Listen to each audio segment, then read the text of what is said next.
Hi, my name is Mathew Fischbach, and today I'll be talking about my work in genetic interaction-based machine learning models to improve disease risk predictions. Genome-wide association studies have been successful in finding associations between genotypes and phenotypes for a variety of diseases. Yet, we're still unable to fully explain the heritability for many complex and polygenic diseases with the risk loci so far discovered from GWAS. Now, this missing heritability could be explained by genetic interactions. And in the lab of Chad Myers, we've previously shown that these genetic interactions tend to form structured networks that are connecting within and between biological pathways. We've created a method to systematically test for these genetic interactions called bridging gene sets with epistasis, BRIDGE, and we've been able to find many new novel risk loci for these complex diseases. However, BRIDGE has not yet been applied to improving predictive models for diseases or quantifying the disease risk for individuals.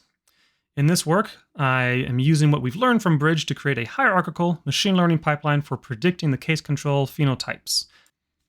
We first start with GWAS data, and here we have two independent cohorts for Parkinson's disease, NGRC with about 4,000 people, and Simon, about 1,000 people after our pre-processing and matching cases to controls.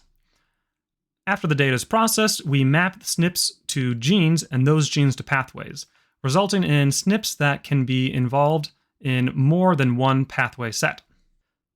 The SNP to pathway mapping will be the beginning for our hierarchical method. The SNP layer will be the SNP sets that get fed into the pathway layer, and we'll have, for each individual pathway, one machine learning model that will be trained.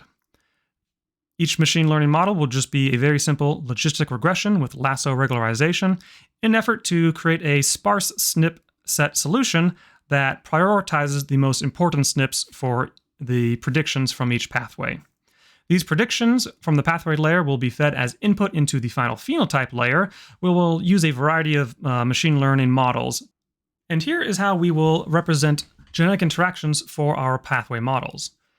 First, we have single SNPs, which indicate that there are no genetic interactions. So for the within pathway model WPM, this will just be the individual SNPs as is, which here you can see that we'll have 5 features.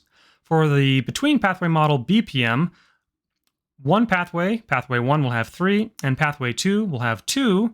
So together, this will also be 5 features for that pathway model. Pairwise SNPs is when we add in these genetic interactions. For WPM, one SNP can then interact with every other SNP in that pathway. For BPMs, one SNP from pathway 1 is able to then interact with every SNP from pathway 2 and vice versa.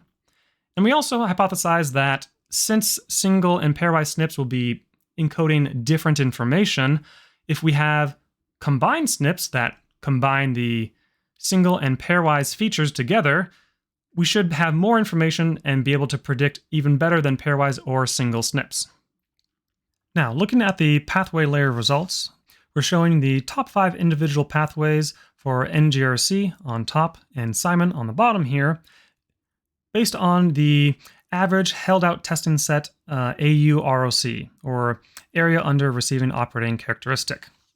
And what we see for both of these cohorts is that overall they don't do very well. In fact, the average AUROC for all the pathways tested was about 0.5, which is equivalent to a coin flip, a 50-50 chance of correctly classifying case or control. However, this poor performance is expected. Parkinson's disease is complex and very polygenic, so it would be unreasonable to think that one or even a few pathways would be able to fully or even describe much the disease process of Parkinson's. We can still find a few interesting things from this. If we look a little closer at Simon's number 1 pathway, the N-glycan biosynthesis, this pathway contains 46 genes, of which none of them have been associated with Parkinson's disease according to the GWAS catalog. Now, this could be some sort of novel result. However, much more testing, analysis, and validation would have to happen for that, and we're still at the stage of building out our hierarchical pipeline. So now we will take those poorly predictive pathways and use them as input in our next layer, the phenotype layer. Initially, we used all of the pathways, but we saw quite poor results.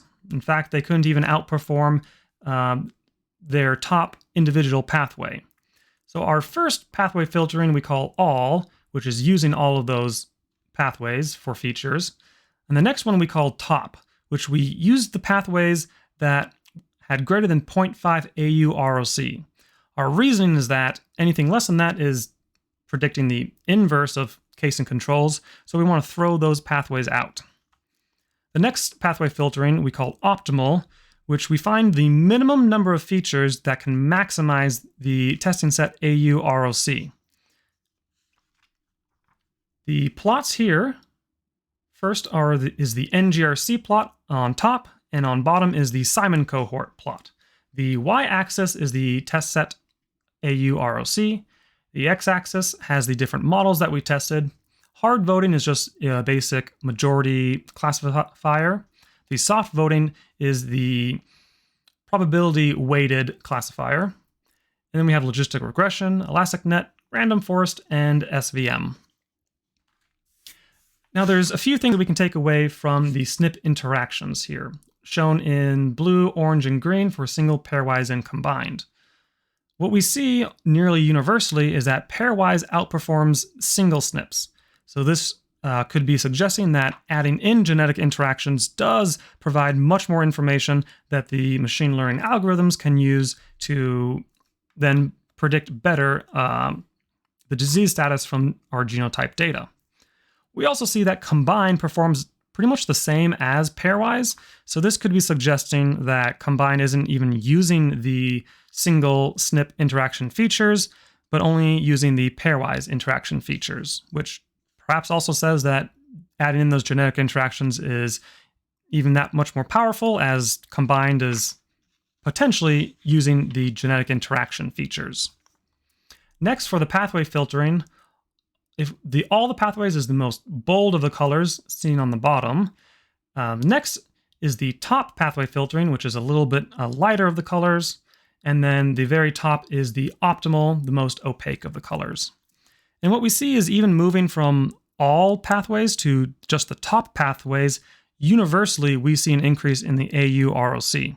And this is just a very basic pathway filtering criteria. So that is promising that this potentially shows that we do have signal that we can find from this pathway layer, grouping into the phenotype layer for our hierarchical modeling.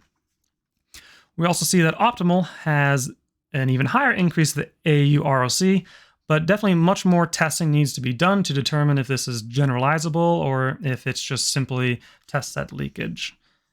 So, which brings me to the future work is by, number one, adding in a second test set.